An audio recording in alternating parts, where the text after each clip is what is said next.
2026, starting with a bang, I'm serving a career conversation with extra caffeine.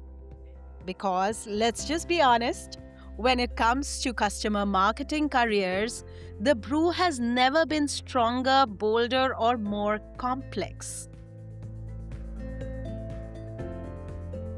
I am Aparna, your host to the Loyalty Talks podcast.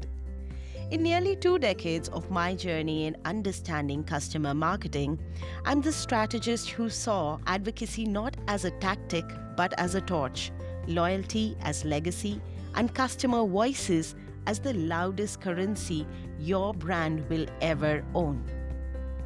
I've built programs that turn users into superfans, reviews into revenue, and just checking in emails into career defining magic.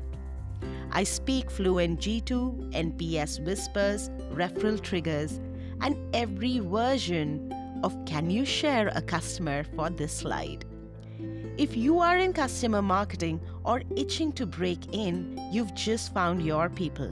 So whether you're nurturing your first advocate or leading a global reference program, join me and my expert guests as we turn your marketing muscle into movement. No gatekeeping, no fancy jargon, just blueprints, battle scars, and breakthroughs. Let's build the kind of career they said was too niche until it wasn't. Pull up a seat. This is the Loyalty Talks podcast.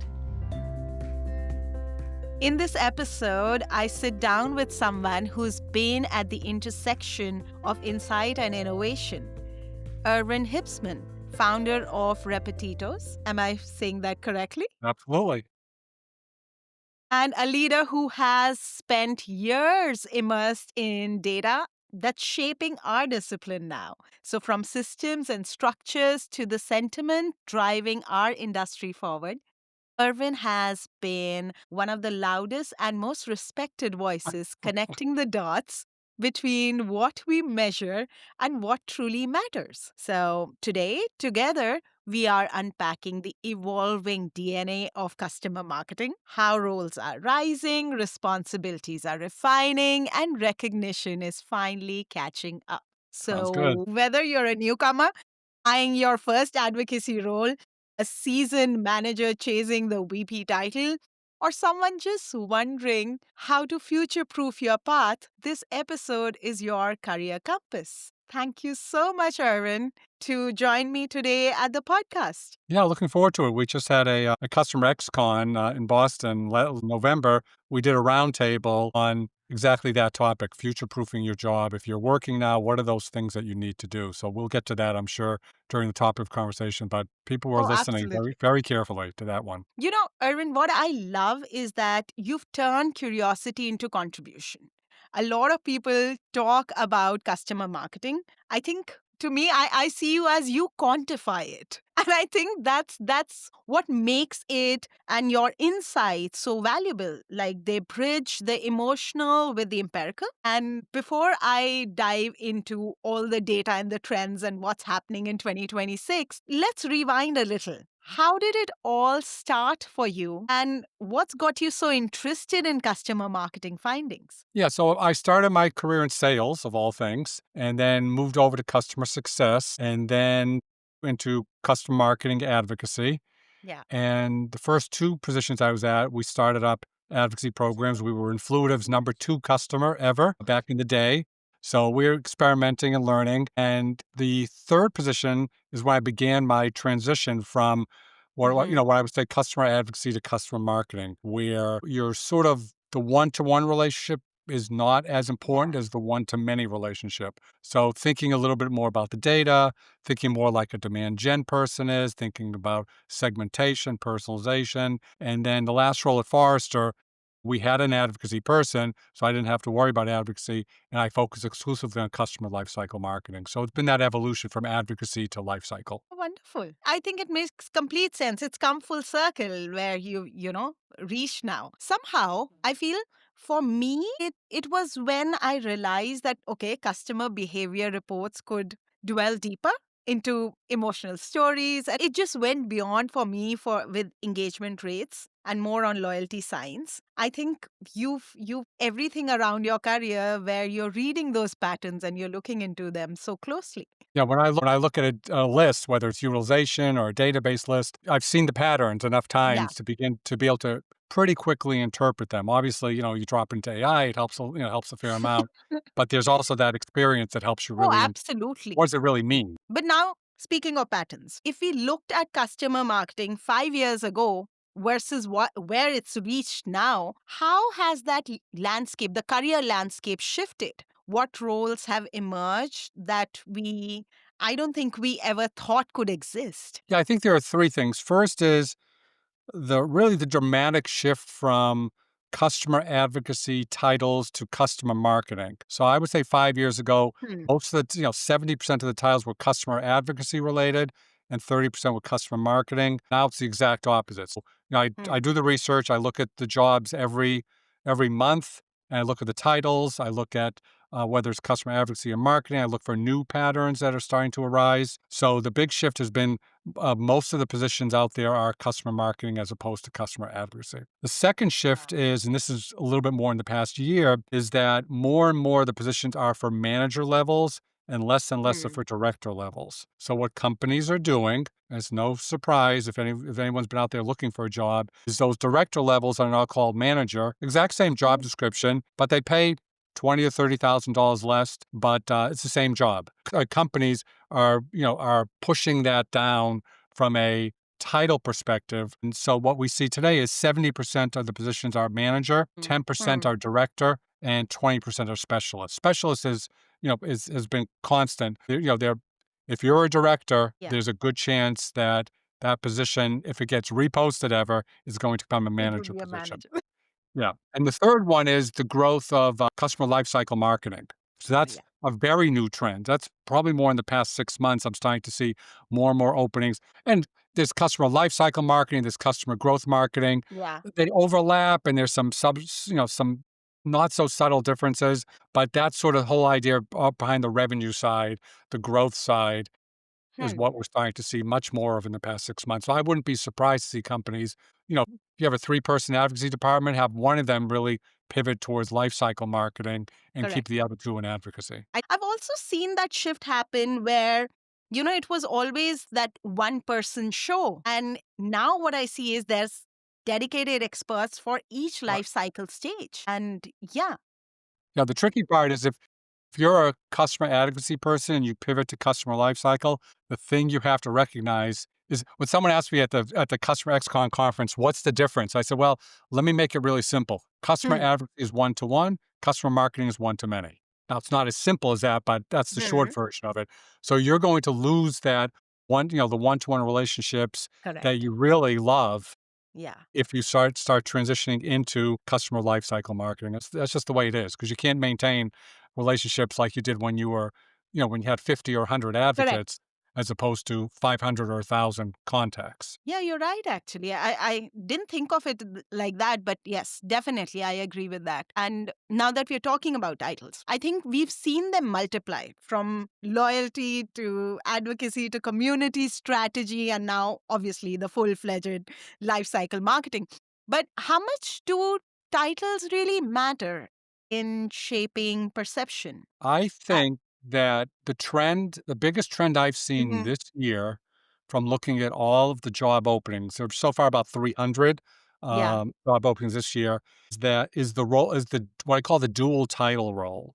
Mhm. 8% of specialist roles have a have a dual title. And I'll explain that in one second. Let me just go through the numbers. 24% of managers have a dual title, 39% of directors, and 58% of VPs. And by dual title, I mean, manager of customer marketing and operations, manager of customer marketing and demand gens, manager of Hmm. customer marketing and field. The biggest one is customer marketing and product. To me, that is the sweet Yeah. spot. So if you can have that dual role of customer marketing and product marketing, my bet is most people are already doing dual titles, dual You're right. roles, but their You're title right. just says customer marketing or customer advocacy. This is the time of year where people, January is when you have your annual review. You may ask for, like, I'd like to go from manager, senior manager, director, and the company may say yes, probably will say no.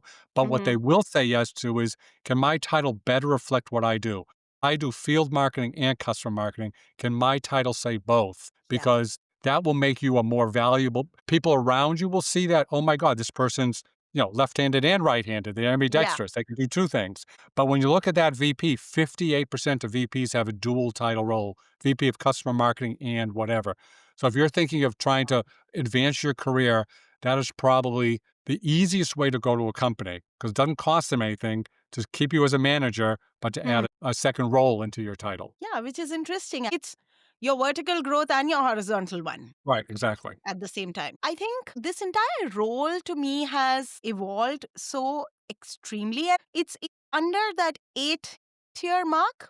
Would I be wrong? That eight, Uh, 10 years? Yeah, I mean, when you think about it, like there's three sort of legs to the stool. There's customer experience, which is Hmm. a discipline that's been around for 30 Yeah, years. I mean, you can get a degree in customer experience at this point.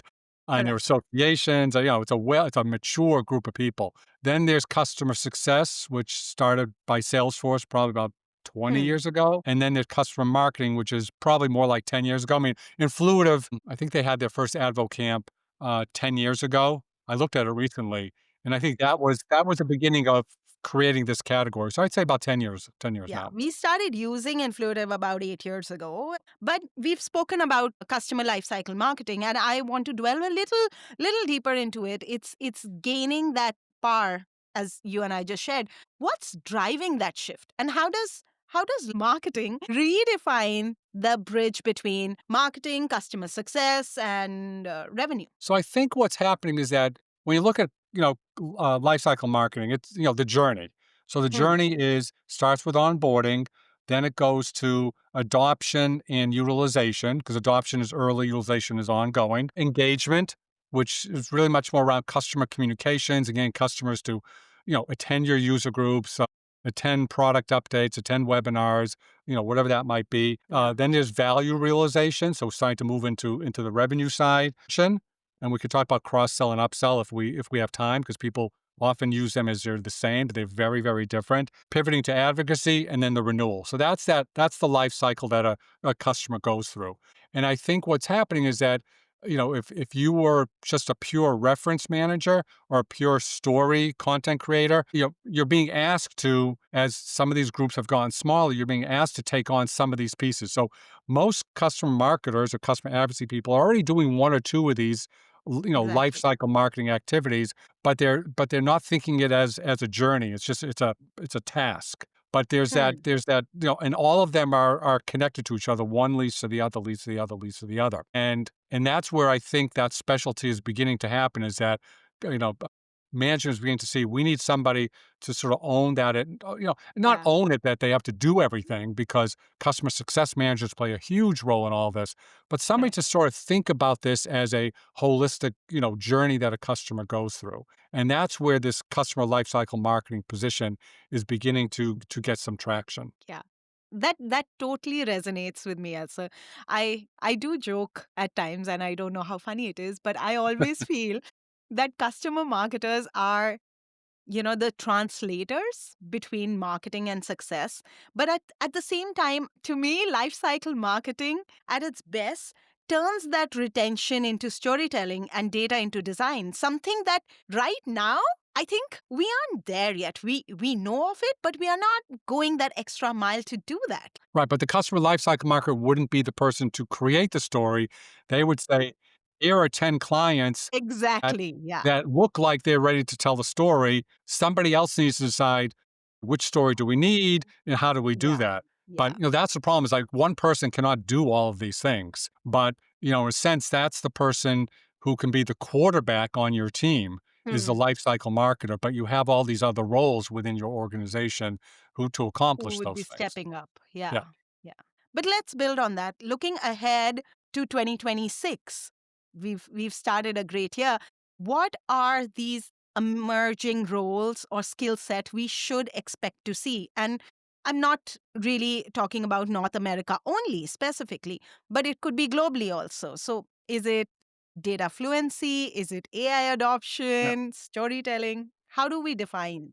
I am starting to see more and more roles that are based outside of the US, like an Hmm. American company wants somebody in Poland or wants somebody in, obviously the UK, but I'm starting Yeah. to see, and I'm seeing this trend, and it might be something I report on in the future.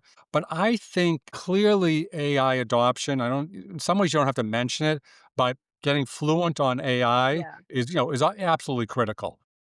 Find a don't try to create a problem, but find an existing problem and how can I use AI to help it? So if you're looking at your customer contact database Oh, yeah. and you're trying to schedule a field event Hmm.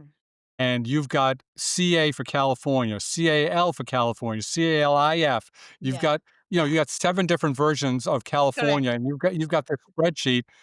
Go, have the AI say, okay, everybody with anything related to CA, call Yeah. them California and let's update the database. So when the field marketer looks at it, they see, okay, this is where all the California people are. I mean, that's really basic, but if that's a problem, let AI solve it as opposed to let me think about a problem that I Yeah. don't know that we have and let me try to get AI to solve a problem that I don't know we have. You got plenty of problems that you do know you have that you can do that. To me to me, the real core is data fluency. Mm. When I was at Customer XCon, it was a little shocking. We had a data panel. There were about 4 or 5 of us up there, and I asked, how many people here, and these are mainly customer advocacy, customer marketing Uh-huh. people, know the open rate of the emails that go out to customers? Oh, I'd say of the 100 people in there, 10 raised their hand. That's a classic one that you should be knowing what the open rates are absolutely. to your emails. And different emails have different open rates. A product update might get 50%, a Correct. webinar update might get 20%, a webinar Yeah. registration might get 20%, and your customer newsletter may get 10%. That's, Exactly. but what are the open rates? What are your customers engaged with? That's sort of basic data. Then there's, deeper data of, and this is what I live with, and it's what the practice Repetitos that I formed is to focus on having a live and actionable, customer contact database. Mm. So if and every client I've worked for, 20%, they'll give me 1,000 names or 10,000 names or 50,000 names. 20% of those people will no longer be at the company. So Right. all of a sudden, 20% of your database is so far out of date. And the easiest way to improve open rates is to stop emailing to people who are no longer at the company, so your open Exactly. rates will go up. Second is the location. People, a lot of times, that's a blank field in a customer contact Yeah. database, or you Yeah. assume they're at their headquarters, or they said they're in Boston and now they're in DC. Yeah. And when you have events, you want to invite somebody to the event that they're And closest you're to. sending the wrong location. Yeah, you're sending the wrong information. And the third is their title. And when you Yeah. first met them, they were the summer intern and now they're a VP, for example. But, that really speaks that starts moving into things like cross-sell. If Hmm. you wanna Hmm. cross-sell into your product, you're generally not gonna cross-sell to a manager because they don't have the buying power. You're gonna Yeah. cross-sell to senior directors and VPs. But Correct. if you don't know who those senior directors are because you think somebody is still a manager, then Yeah. that makes your job, that much harder. So everyone's job is so much harder if the data isn't correct. Even think about field marketing. We talked about them. Yeah. Think about legal. I mean, I'm shocked that any company I've been at, legal hasn't been calling on me and saying, do we have the right locations for everybody? Because states have Oh, different email yes. privacy, countries have different email privacy, the European Union has different email privacy regulations. Yeah. You need to know what those are. And if you think, and it goes by where the person lives, not where the headquarters are. Hmm. So if somebody Hmm. lives in California, there's a different email privacy regulation than if they live in Massachusetts or Canada or Germany. And so that, that's risk. That's risk avoidance. Hmm. So you want to be on top of that, and you want to talk to legal before you do it, partially to show them that you're being a good corporate citizen and that you're helping them out. Talk to field marketing before you update and say, "Hey, this is what I'm doing. Would this be helpful to you?" It's like, "Oh my God, that would be so helpful if I just knew where everyone was and you could update that 2 or 3 times a year." Yeah. Luckily, I quite relate to what you're saying because we do it very often. And I enjoy data. I look at, emails with a certain passion. So, yeah, that's a great way of looking at things. Yeah, the other part of data is clearly things like, product utilization. When you start Hmm. marrying their engagement with their product utilization, and that data exists within companies, the product utilization, and Uh-huh. you just have to like start developing those relationships and show people why getting the product utilization information is so important. If you go to the demand gen people and say, "Oh, Irwin said you should clean up the contact database, they're going to say, yeah, I'll be back in 6 months. But if you Yeah. say, look, I I looked at 200 people and this is what I saw. And I spent a day cleaning it up, and 20% of our people are no longer at their company. Correct. This is a problem, as opposed to find me I think there's a problem. Yeah. You can show them there's an actual problem and we need to fix this. Absolutely correct. Okay. So we've spoken about titles, we've spoken about roles. How can customer marketers align their career paths with purpose? Now, I am talking about what differentiates those who grow fast as to those who grow deep. Yeah. I mean, one of the pieces of data I look at is what percentage of people, when they get a new job, it's a Hmm. promotion versus uh, going to a new company. Hmm. So I looked at last year's Customer XCon attendees, 2024. I took 100 of them and I, Okay. went through, spent an hour hacking away at Sales Navigator. And of that, 24% of them had new jobs. So a Oh, quarter of all wow. the registrants, and that makes sense. 20% of people get a new job, leave their employer every year. So it was 24%. So that's about right. But there were 9% who got a job Promoted. promotion. They stayed at their Wow. company, but they got a new role. So I think it's one of these decisions that everyone needs to make. And Hmm. there are a lot of variables, but let's just assume all companies are exactly the same with career paths and all that. I get Yeah. it's not true. But would you rather go from company to company, or would you rather stay at your company and grow deep? Now, obviously, there's some companies you want to stay at. There's no, there's no way to move up within the company. Hmm. Nobody Hmm. moves up, nobody gets promotions. That's probably the number one reason why people leave. But there are Hmm. companies that you can grow at. I just learned of a person, I won't mention names. I learned of a person who was a senior customer marketing person, team Yeah. underneath that individual. That individual just moved over to demand gen. So here's Oh, a person who's decided, I am staying at this company. yeah. I'm going from customer marketing to demand gen. I'm going to have a dual title. I'm going to be a VP in 3 or 4 years. Hmm. And I'm Hmm. going to be the True. VP of demand gen and customer marketing. I'm going to be the VP of whatever. So that Yeah. person has decided to go deep. Now, a lot of other people decide to move around, and there are a lot of good reasons to move around, and there are a lot of good reasons to not stay at companies, but need to see, what's the DNA of the company? What's the DNA of the CMO? Um, there are some CMOs that, for example, will present to the board. There's some Hmm. CMOs that never present to the board. If you have one of those CMOs, I would say move on, because that CMO has no leverage. They're probably not going to be your champion and move you along within the Hmm. company. Hmm. If you have a CMO that presents to the board, you know, once a quarter, but when they're done presenting, they said, okay, you can leave now. They have a little bit of leverage. But if you're a Hmm. CMO that sits at board meetings and stays in the board meeting, that's the CMO that has leverage. CMOs tend to come and go. I understand that. Correct. But the Correct. company is saying that role is so important. That person is sitting at the board and staying within the board meetings. To me, and that's a hard thing to ask if you're interviewing. Does the Hmm. CMO sit in or whatever? But I think you could ask people. I think you can find out. And if you're at a company where the CMO has a seat at the board table, that's the Hmm. type of you probably want to stick around with. If you're CMO that has no relationship with the board, probably not the best place to be. That's nice to know. I never ever thought about those things. Yeah. It's so nice that you brought it to light. So this could be me also. For those who are right now listening, mid-career mark, say manager or senior manager, yes, we are doing a lot of things that might be under purview of, a director or whatever. How do you prepare for the next leap without losing your grounding in, let's say, empathy, authenticity, role?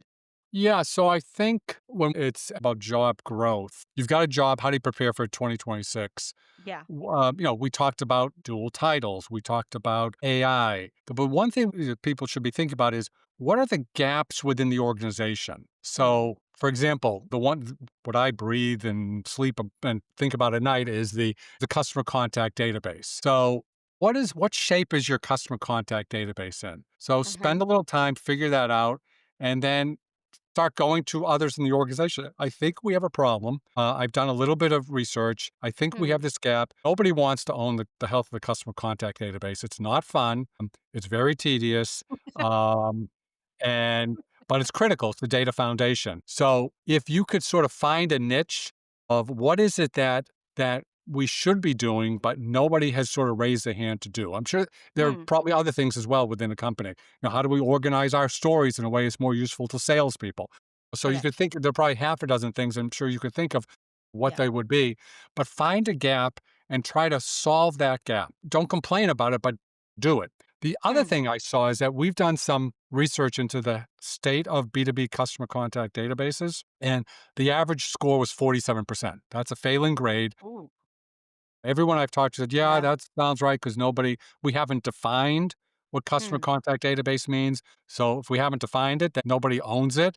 And Yeah. everyone looked at the CSMs and they own it, but they own it for the one or two people they talk to, not for Correct. everyone else. So the number one differentiator between companies that had a good health score versus a bad score, is there a team that thinks about customer communications? Is there a Hmm. team that meets once a quarter to think about everything related to it? Yeah. If you have that sort of team, they're going to start asking about open rates. They're going to start asking about segmentation. Correct. They're going to start asking about all those things that we've been talking about. But Absolutely. somebody from demand gen, somebody from CS, somebody from customer marketing, somebody Yeah. from the product team. Can you get those 4 to 5 people together? And when I was a forester, that's what we did. We just created, it wasn't like the CMO said anything to us, but we just created that. So there's one or two ways of going about it. If you've got a good CMO, have the CMO say, we need to get this together. If you don't, start it informal so we can start having these conversations and those gaps will come up very, very quickly. So find those people across the organization that, that think about that communicate that want to communicate with customers. So be curious, lead by listening, and yes, Yeah. And then, dig deeper. and those people have score 15 points higher. Yeah. If you had Yeah. that group of, here are all the people that either communicate with customers or Hmm. have the tools, the tool owners. Who's the person who owns Marketo? Have them in the room as well. This I completely sync with. Okay, so let's pivot, right, to the fresh start of new year and how it represents to each one of us. So if someone's listening right now and thinking that, okay, I want this year to be my year, if you had to give just one advice of breaking in and standing out and staying relevant in 2026, what would it be? Yeah, that's interesting. I would say that, I mean, my entire career, Hmm. I've said I'm going to be sort of the best person at what I do. So I'm going to go deep. I think, and some of it has to do with AI, some of this has to do with the pivot to customer lifecycle. I think the thing to start doing is to start going wide and not go as deep. So Hmm. I don't need to be the best customer storyteller on the planet. I need to be a good one. But I also want to start picking up these other skills within the organization. So Yeah. how can I be fluent, not native language fluent, but I can understand when someone speaks Spanish, although I don't speak it. How can I be Correct. fluent in demand gen? How can I be fluent in finance? Net revenue retention. Hmm. That's an Hmm. important number. The board looks at that number. Do we really understand what NRR means? So how can I get fluent Yeah. in those things that people talk about across the organization and not be siloed into, I'm the customer Correct. story person or I'm the customer reference person? Yeah, I love that. And that's great advice because I think you can start anywhere. You can join community calls, contribute to Right. ideas, get to know the numbers, the Yeah. percentage behind it, the rise, the fall, everything, and even help shaping onboarding journeys if that's interesting enough for you. But yeah, Yeah, and I don't and love don't it. wait for someone to assign you a task. Exactly. Do Yeah. it. I mean, I wouldn't go to my boss and say, "Oh, I just spent 6 months doing this task that nobody knew about," but most bosses appreciate a little experimentation. Yeah, I agree. So the door doesn't open always for you. You have to Push it. maybe shove yourself in. Okay, so I have to ask, and we talk so much about KPIs, right? Our value in these programs, and customer marketing is all about attributed and Yeah. numbers and things like that. What about our own KPIs? Like, as career professionals, how do we measure success in our careers beyond promotions? And are there new markers of fulfillment emerging in our space? Think there are 3. First is clearly your title and your Mhm. compensation. I mean, that's core. I think the second one is the human side. Do Mhm. you take time?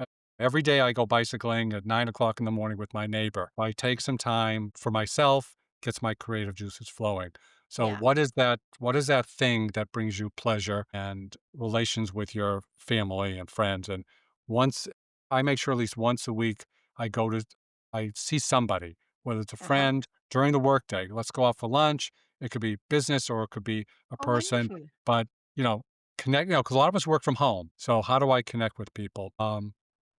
And the third one I think is community within the larger customer marketing Hmm. community. Another thing, if you're thinking about, moving on in your career to another job, you want to start developing relationships with others in the community. It's a very friendly community, but you've got to put yourself out there. If you live in Minneapolis, Minnesota, do a little meetup, get 5 or 6 people who are doing the Correct. same thing and step up and find those people. You want to make sure you connect 2 or 3 times a year. Make some friends. I love that.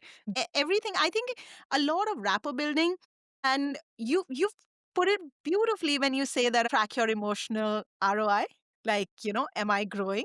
Am I contributing? Am I connecting? And yeah, that's beautifully put. Yeah, but So contributing is important. I mean, you need to yeah, reach out. Everyone's busy, but you need to reach out to people. And there's more to life than just LinkedIn. I know. Meeting in person changes everything. I totally agree. I was there last September for the CMA meetup at San Francisco, and I'm hoping that I go again this year Right. because I think meeting in person has a different feeling altogether. Absolutely.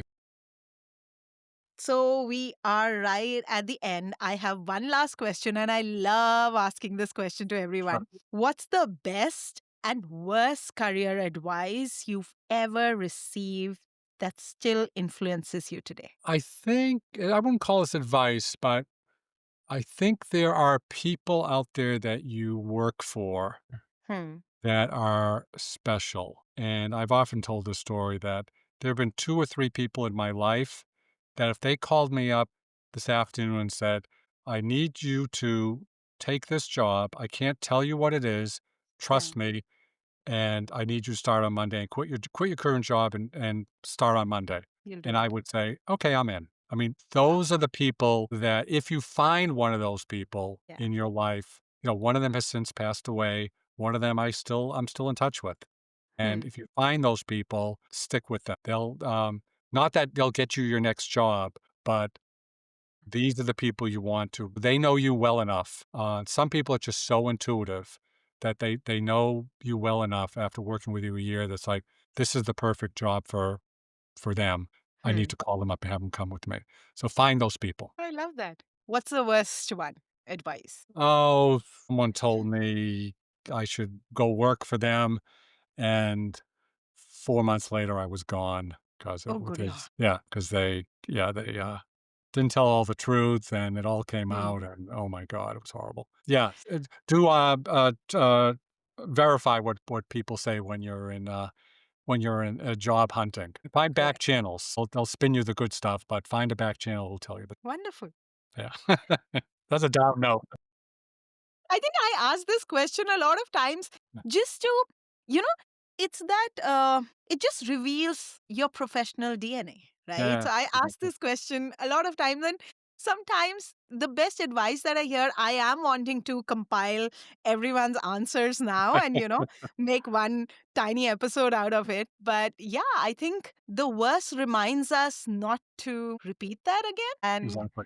the best one Yeah, just grounds us. yeah, absolutely. So, okay.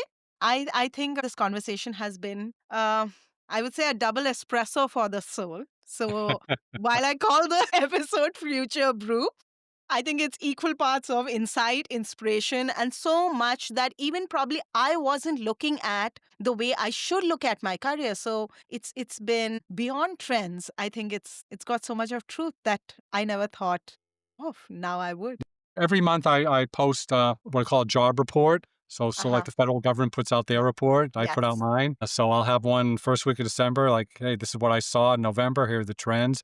And what's going to Wow. get interesting is starting in January, I'll be able to compare what happened in jobs from January 2025 to 2026. Oh, Are there wonderful. more? Are they different, et Yeah. cetera? So it's just going to get richer and richer. And it's a way of, me both giving back, but also promoting, what I do in my solo practice called Repetitos. Wonderful. Yeah. And so To everyone tuning in, all I can say is remember that careers, like communities, are more or less very similar. Like we thrive on connection, contribution, and curiosity. So while our titles change, our technology evolves, loyalty to our purpose, I think that would stay timeless. Yeah. Absolutely. It was great talking with you as well. I really enjoyed it. Thank you so much for starting this year on such a helpful note. Thank Great. you. If you found today's tea piping hot, don't forget to stir the pot. Share it, rate it, and bring a friend to the table. Until next time, keep turning loyalty into leverage with me, Aparna, and the Loyalty Talks podcast.